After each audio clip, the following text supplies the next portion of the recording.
How do, everybody?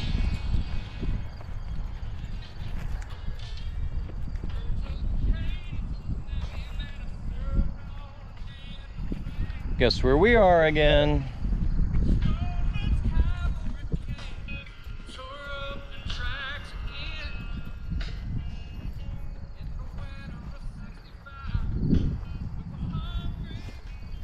Little Civil War rock and roll for you, courtesy of Zach Brown Band.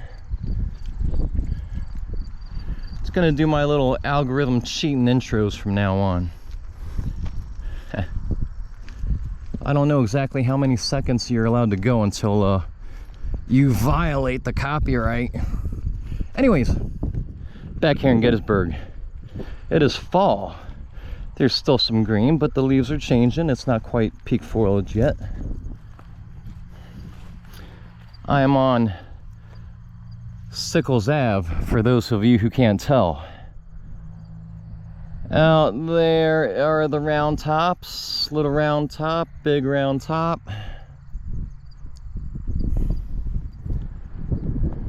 The peach orchard. Of course, we know why Sickles Ave is right by the peach orchard, and so this is kind of like bringing it full circle. You know, my very first video to get more than a couple hundred views and a handful of likes was the Dan Sickles video I did. Unfortunately, I was sick of walking. I left my car all the way up on Cemetery Ridge, and I didn't make it all the way down here to do the video. But anyways, a couple things about this area, about Dan Sickles. You know, and when I left off, basically, I want to mention that, you know, I noted that my knack in history and sociological history, whatever you want to call it, sociology, is kind of making connections, you know, asking the right questions, knocking on the right doors, following, you know, the leads wherever they take me, and just looking for common threads.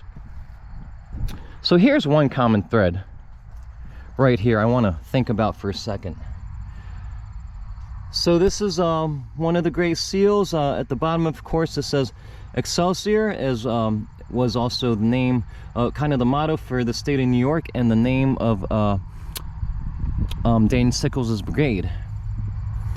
And there's more symbology, more Illuminati symbology than you can shake a stick at. You know what I mean? We've got the world, we've got the eagle, we've got the scales of justice, a sword in the other hand, in case you don't agree with our idea of justice. And then look what we have here. This is what I want to focus on. We have conquest. Conquest. A main part of the story of the Civil War. For those of you who aren't understanding my main themes and what I'm really trying to get across here at the Civil War by now, I know I probably haven't done the best job in the world, but it is my belief that the Civil War was about a whole ton of other things about slavery. Slavery was used as a wedge issue, as you know, is always the case, to divide the country so that it could be, you know, consumed and taken over by the bankers and so on and so forth, and the people who were looking to proceed westward and to basically eventually globalize the world economy. I mean, what does this say to you? Might I add, this seal is found all over this park, baby. All over this park. On a whole slew of monuments, you see that seal. Okay, when we're talking about the Civil War, we're at the most hallowed battleground of the Civil War. And on some of the most significant monuments of the Civil War in this hallowed battleground, we see this over and over again. Might I also add, Sickles represented New York. Those of you who might have seen a few of my last videos, who founded the state of New York? That's right, the Dutch West India Company and some of their silent partners. Maybe you need to go back in my reel and check out some of my latest videos. Connections, connections, connections. So, as we know, Dan Sickles was the most unlikely person to ever become a Civil War general. Out of all the improbable, you know, Civil War generals who were at least, upstanding people in their community, you know, professors at universities, so on and so forth. You know, you got Joshua Chamberlain, although he was only, you know, he never made it to general. By the way, this is the firemen's monument, the firemen's Wobbies, who were a significant portion of the Excelsior Brigade of Dan Sickles. So there's a little monument. Mondays, even though it's not Monday. Anyhow, tip my hat to Tim Smith. So back to connections. There's a very interesting connection. Yeah, I'm just gonna stop wandering. Maybe I'll just kind of wander and try to stay in the sun here.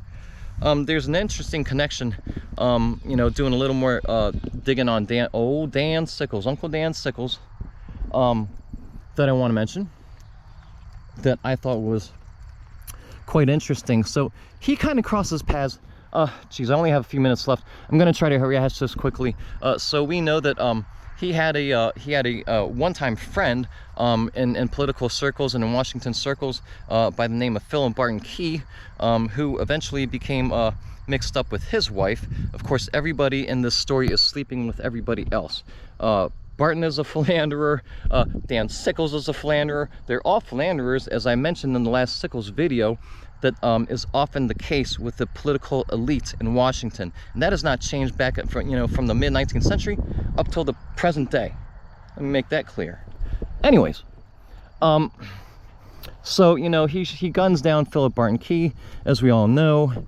He is defended in the first instance in American jurisprudence, and gets off on the grounds of temporary insanity by Edwin Stanton, who eventually becomes the Secretary of War during the Civil War. So connections, but there's some more connections. So I'm like, what I asked in my last video on Dan Sickles was, who is his benefactor?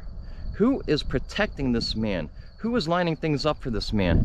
Well, it turns out he had the help of a couple presidents and another very interesting guy who was much like himself, a very interesting interlocutor.